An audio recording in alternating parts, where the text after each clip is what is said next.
Go for it. Friggin' what up, dude? Strider Wilson, and I'm the host of this podcast that's mine. Gonna be called History is Dank. History is Dank with Strider Wilson. Dankness from the ground. Friggin' what up, dude? Welcome back to another ep of History is Dank. I'm your host, Strider Wilson. We got Aaron going beast mode on the sticks. Dude, what up, Aaron? Dude? What up? Dude, I'm freaking posted up right now, dude. Dude, you know, we're flying high. We're shooting from the hip today, okay? We're supposed to have a guest on. He's doing some PT for his shoulder, though. That's legit, dude. Dude, I respect PT. Okay, if there's an excuse to miss something, if you're taking care of your rig, dude, you want that shoulder mobility, I love it. That's a great excuse. You can be late and let me know after. Sorry, dude, was at PT. You don't even show. Don't even let me know. I love that. Getting PT done, dude. Doing work. Dude, I don't know what it is. I'll be like, look, I lift. Here's the thing, dude. I lift. So, you know, I move weight around. I'm sure you can tell. You know, it's not a lot of weight, but I do it pretty consistently. And look, I'm not trying to get crazy. I'm in my 30s. I'm not trying to throw fat freaking heavy steel over my dome from the ground to the floor, you know? But I'll throw a medium weight steel from the ground to the ceiling is what I should say, not the ground to the floor. It's not moving it. That's just looking at it. Technically, I guess I do throw heavyweight, super heavyweight from the ground to the floor. Just walk by it. Great. Done. Already done. But, dude, always being stiff, you know, classic old guy rant. Don't want to be cliche old guy rant, but it's like, dude, I'm always stiff. I'm always hip mobility, dude. Dude, if you're a dude and you got hip mobility, you're a beast. Yeah. You should be add a zero to your paycheck, you know, unless you do it at like a yoga retreat and you're annoying about it, dude. Yeah. You know, if you can balance a checkbook and you've got hip mobility, that's elite. You know, back in the day, if you were elite, it was like, look, you're a good hunter. You know, you have a good domain. You know, maybe you're pragmatic, dude. You know, you light incense to your gods or whatever in ancient times, dude. And that's a legit ass dude right there. But nowadays, if you're a legit ass dude, it's just, you know, you're making some good dough. You have a jet ski. You've got great hip mobility, and you T-dart your wife. What's up? That's what's up. Yeah. You got to be T-darting, dude. That's what leaders do. You don't necessarily need hips for that. True. You know what? If you use your hips for that, you are a beast. You're a beast. Unless, Aaron, T-darting, and maybe you live in a polygamy state because this guy's a real leader and he started a cult now. And he's T-darting and at the same time missionary with both of his wives. That's efficiency. That's optimization. And to procreate. I'm going to need a drawing of this because I don't even know how that works. Same. I'm saying it and I can't. It's one of those things I'm saying, but I can't picture it. There's like a shelf involved somehow. I think when I said guy simultaneously T-darting, I think I'm imagining he's got to be having her in a power clean position over his head. So he does lift probably, you know, about 125 pounds over his head, and also missionary with his wife. Really impossible. It's impossible for me to even picture. I think I picture like a wave runner turning to the right and water spraying. That's how beautiful. That's the visual for it for me. Because it just some things, you know, physics, it defies physics, yet somehow makes perfect sense. It's probably the Big Bang. That probably is what I think that's what they mean by the Big Bang. If they was a guy drilling both his wives, T-darting one wife and drilling the other at the same time. If they saw it, they would call it that for sure. That's for sure it. For sure. I'm sure there's some guy, smart guy we've covered on this podcast, Archimedes, Pliny the freaking Elder. They could figure out the functional way to represent that on the page. So today, we were going to have a guest on, and I'm going to save it, though. I'm not going to mention it because I'm really excited to have him on because he's a legend. And we're going to cover some fun stuff. And usually I do a little research to back up an episode, but we've been on the road. Maybe you heard about this Schmoll in Dallas, Fort Worth, this guy that swindled me and the boys, said his club was able to host shows. We get there, it's a fucking construction zone, dude. Looked like a freeway overpass was being built. Like, what's going on? It's a hard hat area. Well, you're going to give the audience hard hats and a tall boy?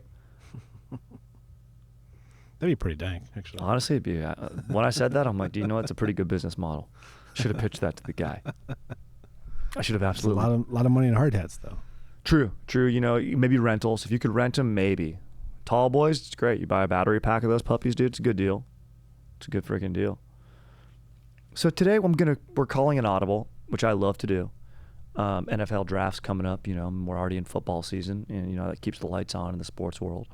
And we're going to talk about a show that is so dank right now.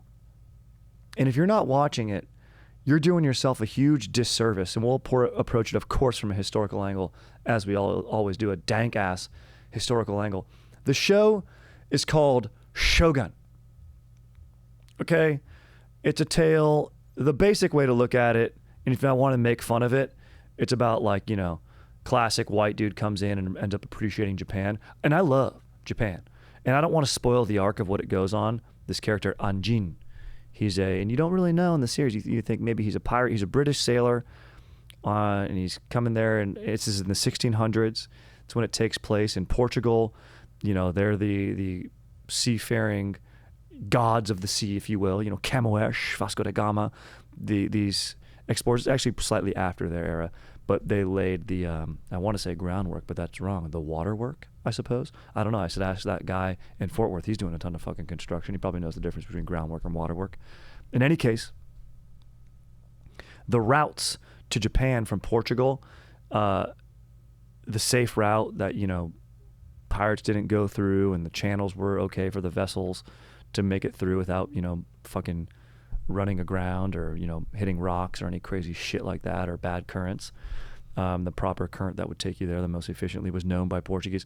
And this British ship sails there. They barely make it. They make it through some storms. This guy and his crew, they land in Japan.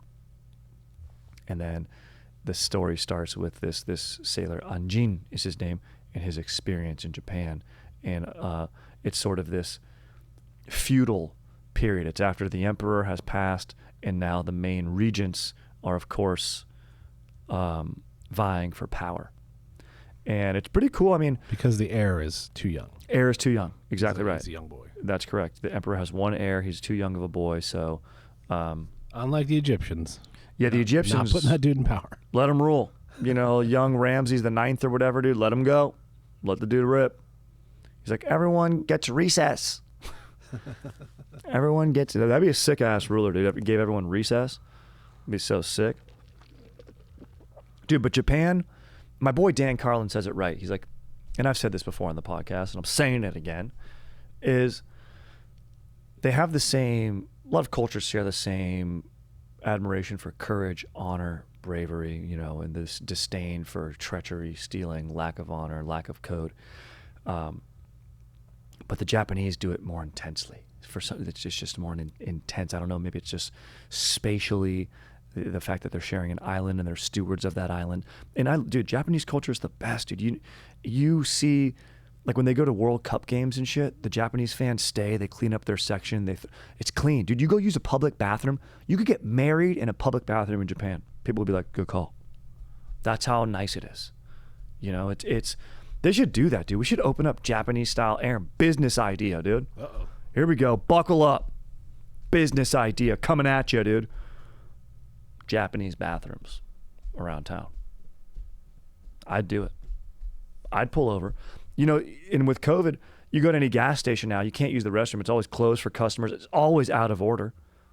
Once again, I'm ripping on this promoter in Fort Worth. It's like, hey, is he running that bathroom? All of them are under construction. Of course they're not. Just the employee doesn't want to clean it later. Smart move. If I was the employee, I'd do the same thing. You got to go pee elsewhere, dude. So what I'm saying, we just put sick-ass Japanese bathrooms with some like Japanese vending machines and some good-ass candies and shit in there. Bro, I would do it. I would travel. Dude, call it deucing tourism, you know? They got food tourism. Go around. There's dudes that would do that.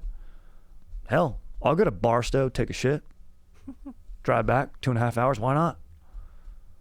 Eat something on the way there, you know? Some ramen or something like that, pretty salty. That's, your system's going to process that quick. Maybe some crazy seafood. You're going to really need a bathroom just like that. If you got the gut that I do. Sensitive tum-tum. I'm saying it's an undeniable business model. Brick and mortar. Throw a few ATMs in there. Maybe you put a little, what's his name's, Otani's bookie, or I should say his translator. His translator's bookie. Yeah. Depending on the definition there of how you translate. Maybe I would need Lady Moriko from Shogun to translate that properly for me. But, yeah, bro, you place a few bets, place a few wagers. I think it's a great call. I mean, I never will understand people who wreck a bathroom. They're the worst. It's the easiest thing to just in, out. Don't fuck anything up. Animals did. Yeah. You know what it is? They got bad hips. It's all hips. It's all in the hips. If you got bad hips, you can't sit down right, and then you plop down on the toilet too fast, crack it. You need the arm rail, and you got to rest there. Boom. Then you get these psychos who are in there just doing crazy, spending way too long in there. Like a Starbucks bathroom, dude. You can't even use them. You need the code now. You need the code. Dude, there should be a code. The code to get into my Japanese bathroom is the Bushido Code. Samurai Warrior Code. Let's go over that. You know, let's go. That's a fun way to kick off a little bit of hard history here. Look at it. I'm typing. I'm leaning over. Bushido Warrior. Yeah, Bushido Code. There we go. I want to look this up right now. Okay. The 8 Virtues of the Samurai. This is from artofmanliness.com. I'm not clicking that. Yeah. I'll tell you right now. That's dorks. Dorks run that, dude. Dude, these guys, I saw these clips of a lion, and it was this voice that was like this like elder grandpa style voice, but like still sounds tough. That's like, it's time for you. It goes, fuck your feelings. And it's a lion. It's literally like a lion roaring. Fuck your feelings. It's time for you to step up and live the life that like, oh man, what does it say? Like honors your father's name. It's time for you to live up to your father's name. Fuck your feelings. Live up to your father's name. Like, dude, any guy who thinks like that, imagine trying to hang out with that dude. Imagine being that guy's kid. I talk about this guy, Andy Elliott, the salesman, who's like, just go to the gym, it will change your life. I do think there is a slight bit of truth in that. I think going to the gym, being healthy is true. But like, he's hilarious, dude. He's like, if you don't have a six-pack, you're not going to make sales. He had one post the other day, he's like, don't become a doctor. Become a car salesman. Get jacked. Like, it is a lot of work to become a doctor, and you do accrue debt, but it's also like, it's a career path that if you're smart and you commit yourself, you'll do well. And car salesman, it's like, bro, it's not an easy gig, and it's eat what you kill, and it's tough. But dude, these dork ass websites like mansers.com. Hey, look, if you're a dude, here's how you know Andy Elliott's audience is a bunch of young kids who don't know shit yet. Is he had a post where he was dead serious on like a podcast. He's like, I have sex with my wife every day.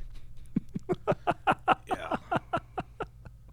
I'm like, maybe when I was 14 or 12, I thought that that's like in the realm of something that could happen. That will never happen. Nobody wants to have sex with anyone every single day. Nope. Nobody. No. Andy could come on here and say, yeah, I do. Let me tell you what, your wife doesn't like it, dude. Doesn't want any part of that, bro. Yeah. You need a break. Okay? You need a break. You need me time. You need your own headspace, bro. I know I'm getting a little all over it today. I'm just kind of telling stories, so hopefully you're enjoying the listen. Even when we were trying to have a kid and having sex every day. Yeah. It was work, and it was not fun. Yeah, bro. dude, you got to do positions other than doggy. You're like, what? You're like, babe, hold on. Wait, babe, I know of this new position where it's like a wave runner splashing stuff. We're going to need to call one of your friends, babe. Okay? Dude, I know, bro. Yeah, it's like, it's tough because then it can become work. You'll have those conversations every once in a while. I had it with my wife. Like, had been a minute since we had freaking H'd up, traveling on the road, this, that. Just, you know, when the mood strikes, it's a little bit different. I'm tired one night. She's tired the other night, you know. And then we're like, we both talk. We're like, should we schedule something? And then immediately we're both like, nah. It's like, dude, I hate schedulings. Dude, I'm allergic to scheduling, bro. This is like the very Larry David of me, but it's like, dude, having no plans. The only thing better is like when a plan cancels, or if someone cancels on me, God bless that person. You know, even though today our guest canceled, but you know what? Who knows? Maybe this is an episode that someone's really going to enjoy. They're going to connect with something that ordinarily wouldn't have happened. And that's nice. That's nice, you know? Maybe they're going to really connect with when I said, fuck your feelings. Go live up to your father's name. So lame. Yeah, what? We don't all like worship our fathers. No. There's multitudes of men. Yeah. There's a lot of dads out there who are fucking schmoles, dude. Yeah. And there's some dads who are cool. It is good to have positive male role models. And if it is your dad, cool. But also, you know what? You can also have your feelings too. That's chill. You can cry, dude. Cry. Good.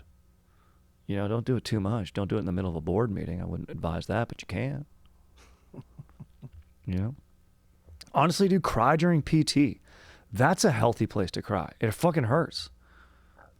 Cry. You got to. During physical therapy, let's go, dude. And during freaking regular mental ass therapy, that's good too. So the Bushido Code was not used until the 16th century. Also, you have to realize in World War II, you think of Japan, it was very Trumpian of what was going on then. They were using this samurai code and telling, you know, young Japanese men, you know, be a badass samurai, be committed to the emperor. And they were committed and they were loyal and there was like slight truth in it, but they were also like so extremist that they were just using it to facilitate their, you know, empirical desire to take over, you know, Asia. But the Bushido Code has a lot of beautiful things to it. Developed during the Kamakura period, that's 1192 to 1333, as did the practice of seppuku, okay? There's a lot of seppuku in Shogun, bro. Seppuku is gnarly, bro. You ask someone, Aaron, if I was going to commit seppuku, if I was dishonored, you know, if I was following my Lord and I was unable to fulfill my duties and I didn't want to be disgraced, I would then commit seppuku. Or if a general is defeated in war and his army has been laid waste and, you know, he led his clan is what it would be. They would call them clans. And he would say he led his clan into demise. He couldn't live. You know what I mean? You can't live with that. He's been dishonored. So what he would do is he would commit seppuku, and he would ask someone of high esteem and social rank to be his second. Maybe it'd be the defeating general, he'd go, or his right-hand man, who might be allowed to live, depending on the victors. And the general would get on his knees, open his robe, take one of his, what do they call those swords? The samurai swords, there's a name for them, katana, smaller one, and just fucking disembowel himself, feel it, all of that pain, guts pour out, and then right when he like leans over, the second has to be pretty patient, leans over, boom, head chopped off. And you want a good second, because you don't want anyone taking frickin', pun intended, second hacks at you. One smooth boom is probably the best way. So there's this Minamoto clan, and they develop Japan's first military government. And that's where this term shogun comes in. You know, you have your badass, I think it's a fictional Quentin Tarantino movie, Shogun Assassin, that someone in one of his films that he references. But a shogun is a military ruler. Title was first used in the Heian period. That's in 1185, so it's before this Kamakura period that I just mentioned. But you would have a shogun, like a military ruler. That was more of like feudal Japan. And you'd have the leading cities, Osaka, Edo. Edo ends up being the most victorious one. Edo becomes Tokyo. Edo is a sick-ass city, dude. You get woodblock prints, dude. That was early, dude. Japan was early onto legit porn, dude. You get sick woodblock prints with like ladies of the night on there. You know, your courtesans, as you would call them. And you could get some pretty, you can look some stuff up. Honestly, dude, Aaron, that sexual position I was describing earlier, you might be able to find that on a woodblock print. These artists were talented, bro. Good colorization, you know. Good. Go on there, throw it. You could chuck a nice beat back in the Kamakura period, dude. Nice beat. Like this on the woodblock. Bro. Now we're talking, dude. Dude, absolutely you would get this nice Vallejo. Dude, you put that on a woodblock print, dude. You're ruling everything. Gorgeous butterflies, dude. This lady, I mean, you have, if I'm going to dissect this beautiful Boris Vallejo right here, I'm saying you have this amazing, you know, sort of, I would say, this looks more of like a Amazonian style, or looks like a prehistoric, I would say. Probably a different planet, I have to imagine, with the size of those butterflies and wildlife. You have an ancient and at the same time futuristic fairy nymph, if you will, but looks full size. Absolutely a Soul Cycle instructor rig here, sort of evoking this 1970s retro style. Maybe that's what the style was on this ancient moon planet that also exists in the future at the same time. Yeah, Aaron, you could actually, yeah, if that was on a woodblock print, dude, there'd be lines from Edo to Osaka to get their hands on that, to get their hands on themselves, to get their hands on that, I should say. Beautiful. Thank you for sharing that. Yeah. That was beautiful. I mean, it's becoming a banger as we speak right now, dude. Let's go. Buckle up. We're talking samurais at the end of the day. I mean, at the end of the day, what are we doing? We're talking about fucking samurais. The best. I mean, this is a tough call, but as far as if you were going to pick most badass warriors, okay, Spartans are going to be on that list.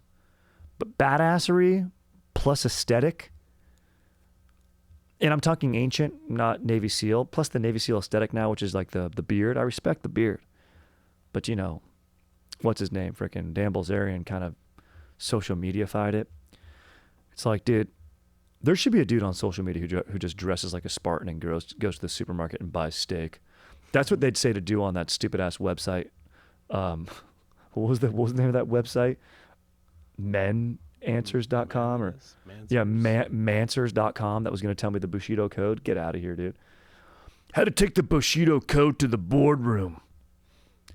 Show up in full garb, ceremonial garb. Doesn't matter if you're white from Glendale, California. Wear a katana. It's okay. Show up. Say you're living up to your father's name. Anderson. Nah, dude. So, if you were a samurai, you were a gentleman and a badass, which is honestly the coolest way to be. But I was going to say, for my money, I think samurai is probably the most badass warrior. I mean, the uniform, which I'm forgetting the proper name for it, looks so awesome. The armor. Mm-hmm. The armor's awesome. Functional. The blade, the katana, some of the most badass stuff I've ever seen. The style of fighting, unbelievably badass. And then the honor and the code, beautiful. Spartan warriors, badass, jacked, cool shields. Hoplite phalanx, cool training, cool, badass. Other than that, I mean, you know, Amazonian, got to give a shout out to the ladies, sort of Spartan, but for the ladies, badass as well. Very cool. And then, you know, not as ancient, but does go back, but like it definitely not ancient because it would be horses in the conquistadors brought over the horses, but like a Apache warrior or a Comanche warrior in the American Southwest on the plains. pretty fucking badass. You know, Vikings, yeah, Aaron, how am I not going to say that? Vikings, very cool as well. Drinking from someone's skull, cool. Very domineering. And then, of course, you have your the hordes, the Mongolian hordes.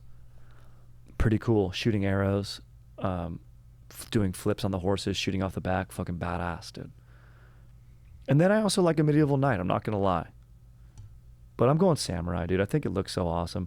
And I love this Bushido Code. Basically, it's based and infused with Confucian ethics. So you have this, of course, Chinese influence. It stressed obligation and duty. Sometimes, you know, the big themes in the movie, or excuse me, the limited series Shogun is about when does loyalty and duty go too far? Can it go too far? Does Western culture not have enough? Does Eastern culture have too much? We will know. Who knows? Is every situation different in and of itself? The essential function was to exemplify virtue to the lower classes. So obedience to authority was stressed, but duty came first, even if it entailed violation of statute law. That's where things get tricky. Your lord, you know, in Shogun, you have people in Osaka. Are they being held against their will? But they're not really. It's a lot of high court gamesmanship taking place where they're like, no one is here against their will, but yet there's armed guards everywhere. Oh, but those are for your protection. Oh, but my lord commanded me to leave, yet your armed guards aren't letting me, but I have to be allowed to break your law of this castle in order to follow my lord's law, which is the highest law, and every clan would understand that. And one lord should learn that if one lord's vassal can't follow that lord's command, then are the other clans under the same threat, and therefore should there be war? Can one instance of seppuku lead to war? Who knows? Check out the series. It's awesome.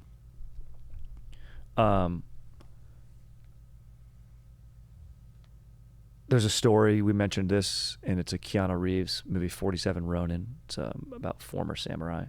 Ronin, maybe you were in disgrace, or your lord dies, you have no one to serve anymore, and you become Ronin.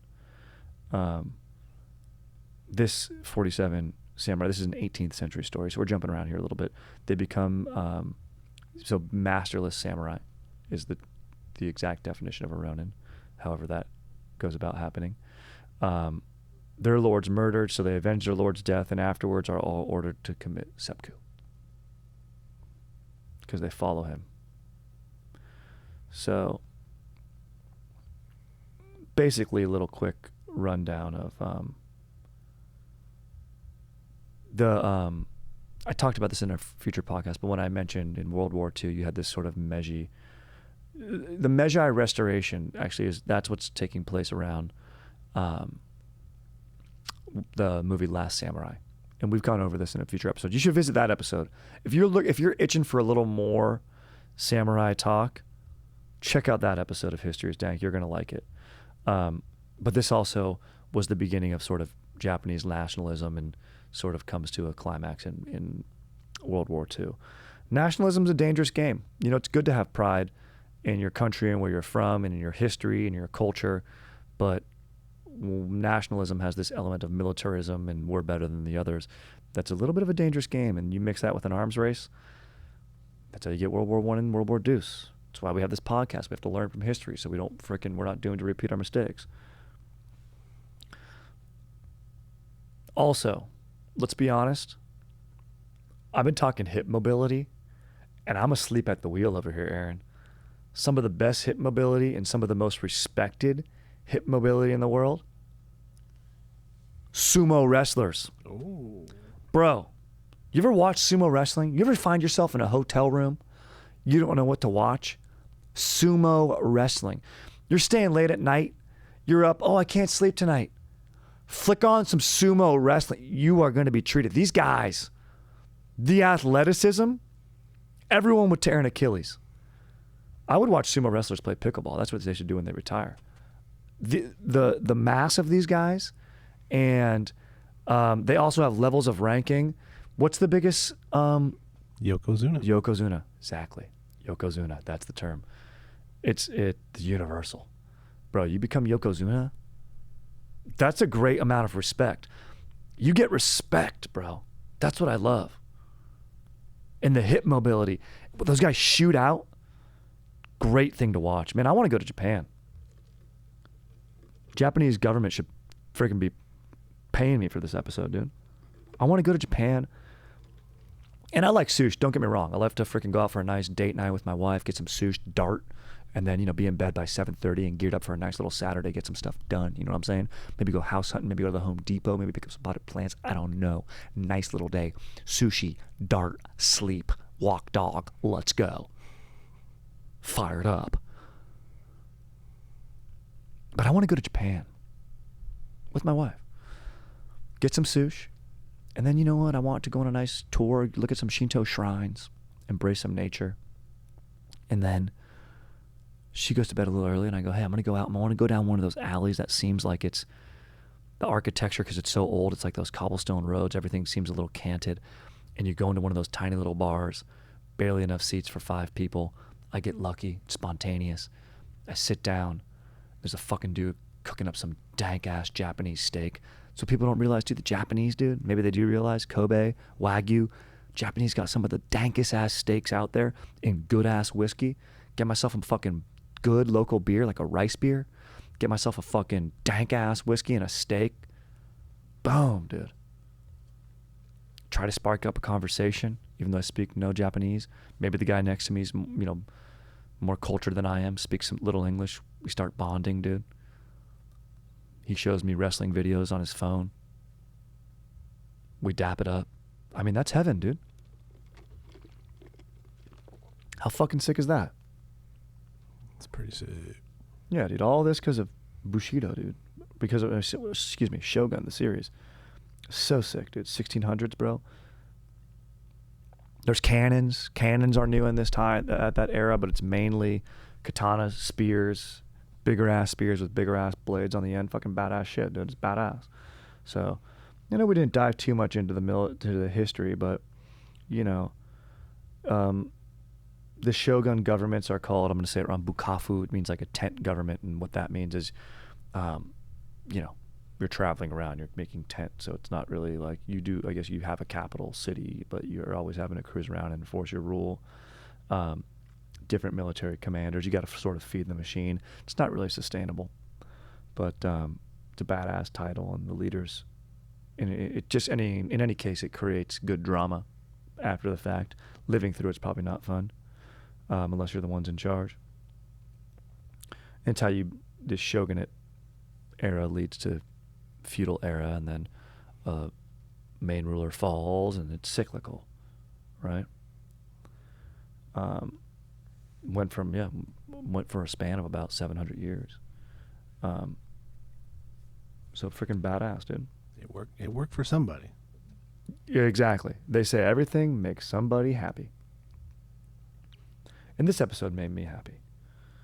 Keep it high and tight for you guys. Let's see. I wonder if I have any fucking questions, dude. Yeah, here we go. This guy's got a question here. We'll end with this. This guy says, I don't even know if this is a question. I'm just going to read this email. It's a subject line, smoking a reefer.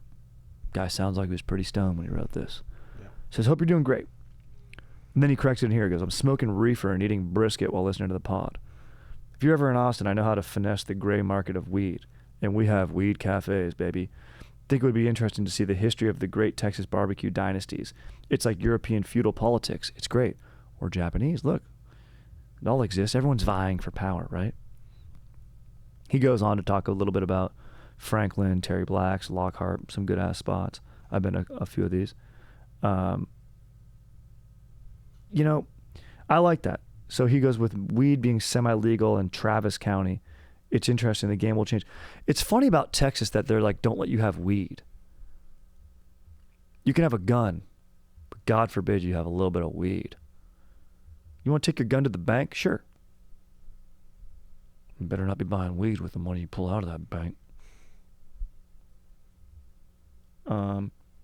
He says it'd be interesting to see. He's sort of weaving. It's just too long of an email. I can't go through it. But I like this idea from this guy. how weed's going to influence. I mean, yeah, I guess people will be hungrier for barbecue. I mean, is this too bad to say? And I know there's nuance and difference, and I do think the sauce, I think it's the sauce, but the meat quality is like, all these guys know how to smoke brisket really well. It's all pretty fucking the same. It's like good. You know what I mean? If it's bad, you can tell it's bad and it's dry. But if you go to any of these places, Terry Black's, Franklin's, anything that's reputable, honestly, dude, we went by a gas station in Texas that was making brisket, and it was amazing. It was like some of the best brisket I've had. So that's what I would say, dude. Just, I guess if it's weed, the influx would just be, can you stay home and Postmates yourself barbecue? Does barbecue travel well? That's about it. Probably not. So other than that, it would just be like, I guess you go with friends, one person drives, the other get absolutely shacked, crack open a Shiner box, take out some brisket links and some mac and cheese, freaking nice cornbread roll, and call it a day. That sounds good to me. That sounds hungry. Well, I'm fired up. I'm fired up on Japan. Check out the show Shogun. Aaron, you're a beast. Thanks for squeezing me in. We had our time. We do our time. Yeah. Okay? Because we're masculine. When I committed and said I'd be in the studio today, I didn't think about my feelings. I thought about my father. And I said, I should call him after this. Actually, it's been a second since I called. But I thought, hey, I need to live up to my father's name during this podcast. Everything I do, when I order a Chipotle burrito, I give them my father's surname. When I'm at a deli ordering an Italian-style sandwich and they go, what's a good name to put this under? We'll bring it out to your table. Wilson. Put it under Wilson. Mr. Wilson. Also, oh, you're out of whole wheat? Oh, can I actually switch up? I want to get a salad. My dad likes salads. Everything I do. When I go to the dentist to get my teeth cleaned, my dad gave me these teeth. Technically, my mom gave me half. Clean them right. I show him a picture of every time I get a haircut, I show him a picture of my father in his prime. I talk to my dad. I say, Dad, when was I conceived? Show me a picture as close to that date as possible. When I get a haircut, that's the style I want. I show that to the barber. The only picture my dad has from that era is a selfie he took. My dad was big on selfies. It's actually him in his underwear. I show that to the barber, but I put my hand over the underwear part. It's a good call. It's a good call. All right. We did it for the dads, even though Mother's Day is coming right around the corner in May. Do it for your moms too, you know. We love the moms. Stay stoked. Catch you on the freaking next one. Hopefully our guests will be here. If not, I'm going to research 2 episodes, so I'm ready to freaking rock. You guys freaking stay stoked. Catch you on the next one. Freaking late.